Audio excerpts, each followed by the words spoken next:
England विपक्ष भारतीय खेलाड़ी कमाल। जय जगन्नाथ सांग माने भारत एवं इंग्लैंड मध्य तृतीय टेस्ट मैच सरी।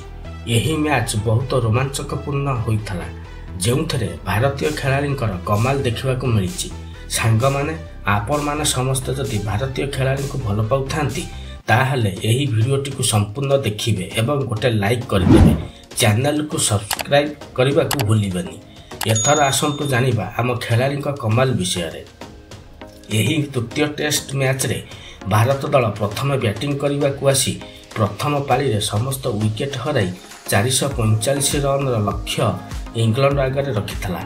यही लक्ष्य को पिछा करने को जाई इंग्लैंड दल तार प्रथम पाली रे समस्त विकेट हराई 319 रन करथिला।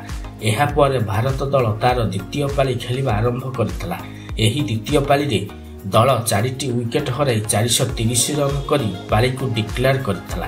एहा पर इंग्लैंड दल तार द्वितीय पाली रे समस्त विकेट हराई 122 रन करि परिथिला। एही मैच रे भारतीय खेलाड़ी कमाल देखा मिली। भारत दलर प्रथम पाली रे रोहित शर्मा 131 रन, रविंद्र जाडेजा 112 रन करिसंती।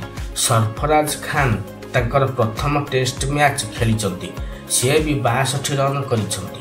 तांको सहित ध्रुव जुरेल 46 रन करथिले। द्वितीय पाली रे भी कमाल देखा मिली। यशस्वी जयसवाल पुणी थरे 2 शतक करिसंती, से 214 रन करिसंती। शुभमन गिल 91 रन एवं तांको सहित सरफराज खान 68 रन करथिले। रविंद्र जाडेजा शतक करने सहित द्वितीय पाली रे 5टी विकेट नहीं निजर कमाल देखैचंती। इंग्लैंड विपक्ष रे भारत दलर खेलाड़ी माने कमाल करी देखैचंती। यही तृतीय मैच को भारत दल 434 रन रे विजयी हेबा सहित खेलाड़ी माने निज निजर कमाल देखैचंती।